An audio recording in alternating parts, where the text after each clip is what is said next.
Hi guys, Sarah here with Doing Daisies. Today we're moving into fall, and to celebrate Halloween we'll be making some of these cute little Hershey's nugget holders, and these are perfect to hand out around the office as teacher gifts, just to hand out to somebody as a special little treat. There is very little cost in these. Basically, the supplies I used are Hershey's Nuggets, a little bit of paper, some ribbon, and a rubber stamp. So let's go ahead and get started. I'll show you how to make these, and it's a lot of fun. It's really simple, and they make a great presentation for a little treat. And think how great these would be for a craft show if that was something you were going to be doing. All right, the main items that I have here, I have a couple of the dies that I've used. This one is a frame die. This is the one that actually makes the outside of the case, and this is the largest frame label die in my set. And the second one I'm using is just a round die to cut out around the stamp that I'll be using. Of course, you can use any die you want in order to make the cases and the label stand out as you would like. These are made to hold 3 of the Hershey's Treasures, and I'll be using, the pack I bought is all nuts with, these are all almonds I believe, but they all have nuts in them I believe in the bag I bought. I have a piece of ribbon that is about 7.5–8 inches long. I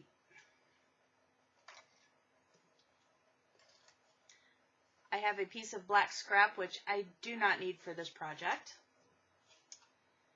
I have a smaller piece of double-sided paper that I'll be using, and the smaller one is 3¼ by 2½ inches. I have just a small scrap of orange paper that I'll be using for my rubber stamp and to cut out with the circle. And the larger piece of the double-sided paper I'll be using for my large label die here, and this is going to be large enough for whatever die you're using to fit on. So you just want to be sure that the die that you will be using on this will actually fit inside that piece of paper you'll be using. And of course, for your stamps and for the inside dimensions, these could change just a little bit based on your dimensions when you do your measurements. All right?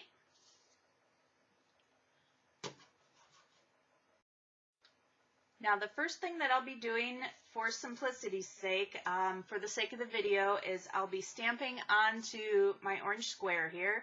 And for this, I am using an archival black ink. And you just want to be sure you ink up your stamp really well. All right, and as you turn it over, you want to center it on the paper as well as possible. And this scrap is a little bit smaller than you'd actually want to use.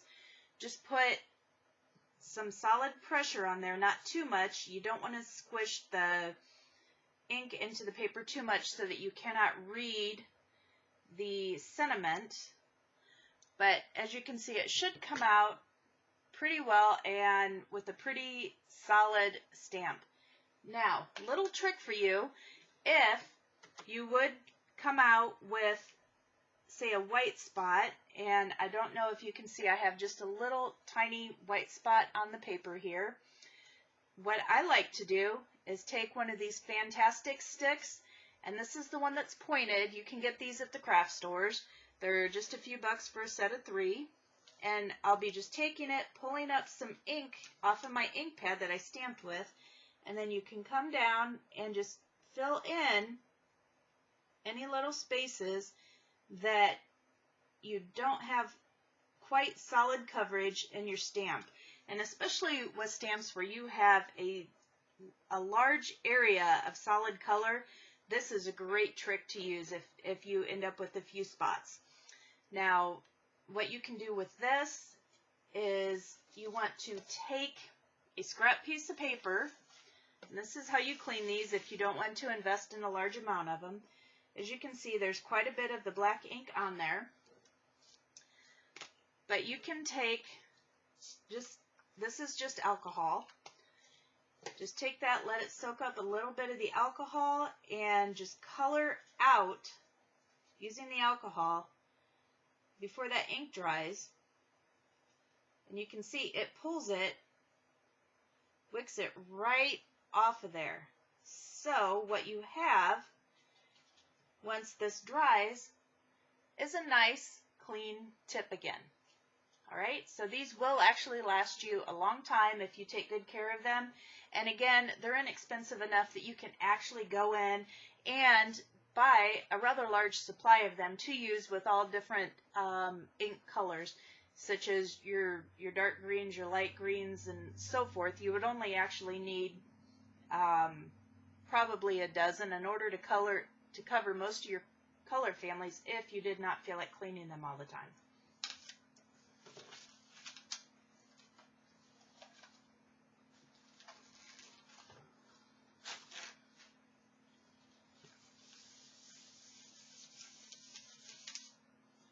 Okay, now I have that area cleaned up again. So what we're going to do right now is just set this aside for a moment.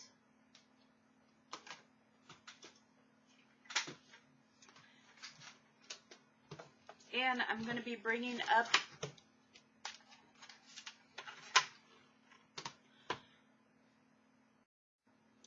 Alright, now we'll be cutting the dies. I will be using my Spellbinder. And again, I got this with a 50% off coupon, which did work, at least at the time I bought it, at Michael's on the Spellbinder. Most of their coupons cannot be used with any Cricut products, any Sizzix products, that type of thing. But the Spellbinder, it did work on. So keep that in mind if you want to buy a die cut machine, but you don't want to spend the money that some of the machines cost. And this is a really nice machine. I've used it quite a bit, and it's functioned and done everything I've needed it to do. Alright, so the first thing that I do is I take my large board, I place it down. I'll take one of my clear pads, place those down, and I'm going to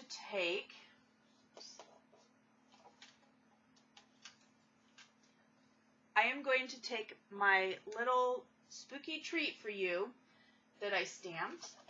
Lay that right there. I'm going to center this round die cut over it. Now, in order to keep this from moving, I'm going to take a piece of painter's tape and just tape that right down, right over the top of it. This will not harm the ink, it will not harm the paper, but it will hold the die cut in place for me right where I need it to be.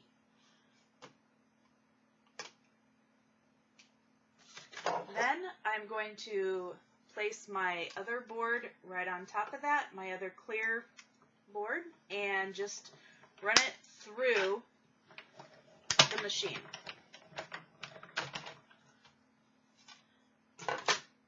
Okay, and as you can see, once I pull it off, that painter's tape worked perfectly to hold it in place. It's centered right where I wanted it to be, and it's a perfect cut. So I'll set that aside. Then I will come back through, and I will be cutting, and I'm going to use this side. I'm going to use this side because I want this to be on the outside of the little treat box, and because it has these little stitches in it, I want them to show. I want to be sure this is the side on top. Okay, so for those of you that are not used to using a Cricut machine, these are just a couple little tips for you. And I'm just going to put down a couple pieces of the tape here. put this back down, and I'm going to run this through again.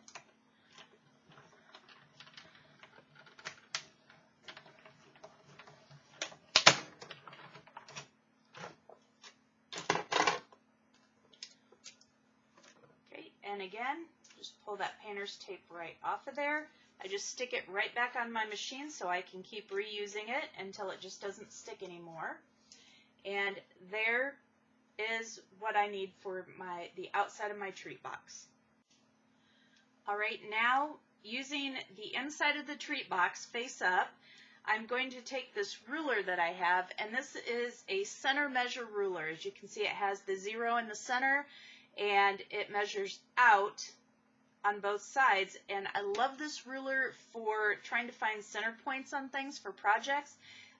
You just have to do less math. It makes it a lot easier. It's just slide it until your lines measure up, and that's all you have to do. Alright, so right now I'm going to lay this out, and I know with the stripes it's kind of hard to see what I'm doing, but I'm going to come in, and that looks like it's pretty much centered right now on my treat box.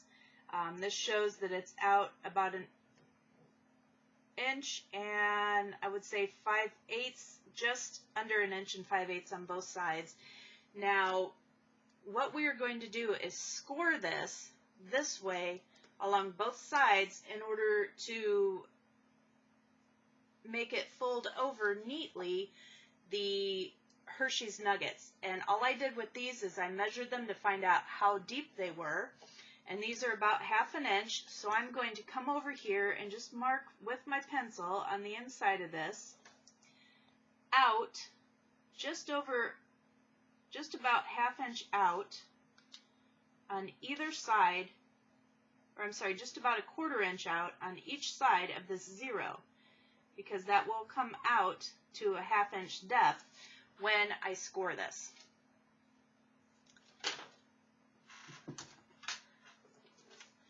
And then I'm just going to bring my cutter up here, and I do have my score blade right here. It's the black blade. So now that I have these score lines marked, I'm just going to line first one up with the cutting edge, and using my score blade, I'm just going to slide that along like I would if I were cutting it, and it leaves a nice clean score mark. Then I'm going to just move it up to the other mark I made and do the same thing again. Just using light pressure. If you press too hard, you can rip the paper a little bit.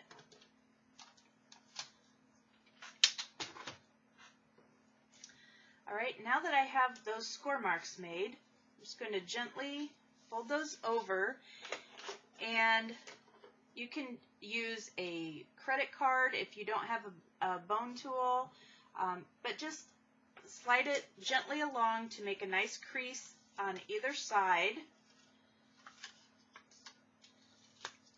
so you have a nice crisp fold line. Alright, there we go. You see that folds nice and neat, gives you a nice clean edge.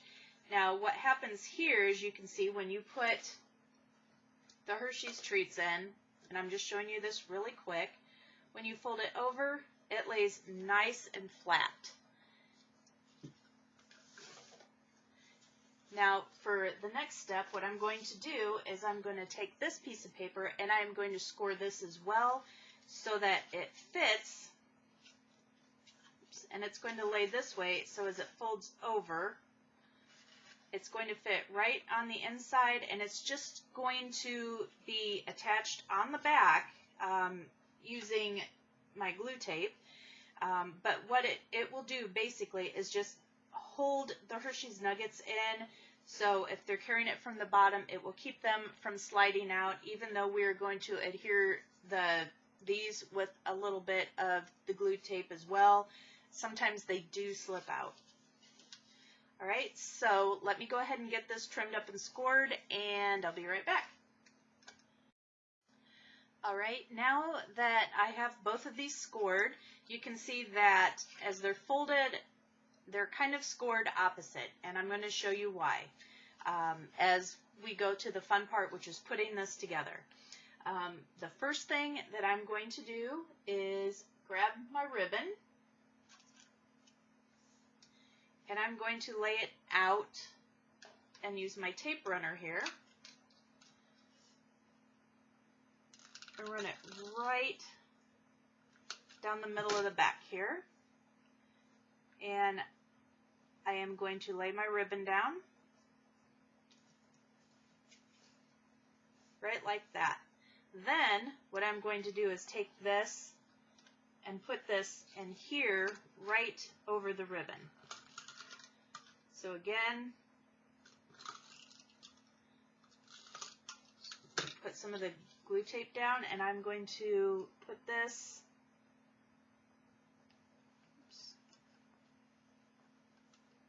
right about there, just so we have it pretty much centered.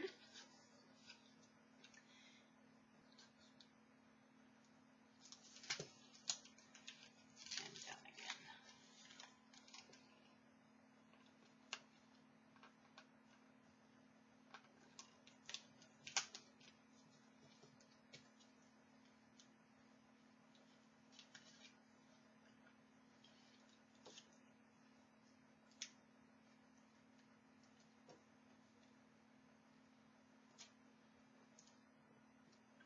All right, now we've got those secured in there.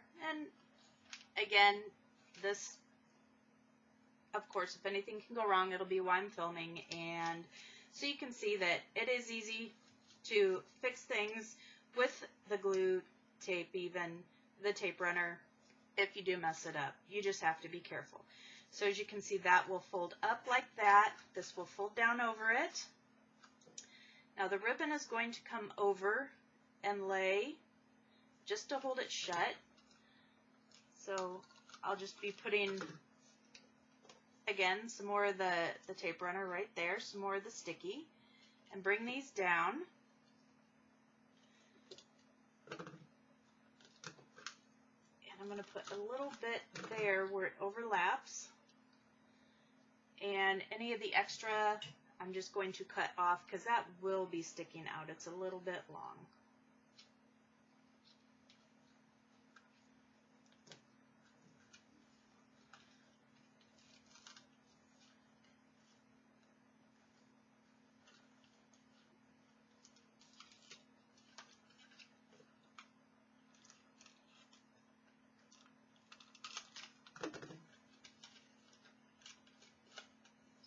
On there to secure that up. It was wanting to fall down. I did not have these problems with the first one I made, so you'll have to pardon me.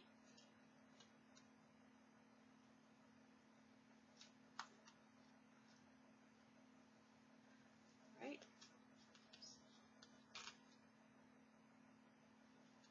Get those lined up. There we go. Now I'm just going to take a bit of dimensional adhesive, and I'm going to put this down because I want to have just that little bit of dimension for my stamped image.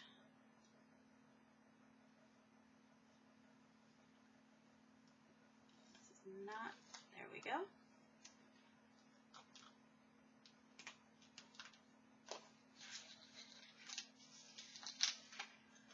Alright, and the last thing is just sticking that right on there. Alright, and there we go. There is your little Hershey treat box. Like I said, perfect, simple, and really pretty quick to make for anybody that you have in your office as a teacher gift, anything like that. And really cute, and if you have a fall craft fair, something like this would probably sell. You'd probably be able to sell this for a couple bucks easily. Alright, so here are your finished projects, and again, I did use Michael's Recollections Halloween craft paper, and I did just use ribbon from my stash and a stamp that I had on hand. I'm not sure where my stamps come from. So that's where everything came from. I will have a complete list below of where you can pick up some of the various tools that I used, such as the centering ruler. If you'd be interested in that, please go ahead and click through and follow my link to help support my channel. And if you like this video, be sure to like and subscribe. I know I fumbled through it a little bit, but it's been a long time since I've made a video, and I'm really sorry about that. You guys have a great evening, and I will talk to you soon. Bye-bye.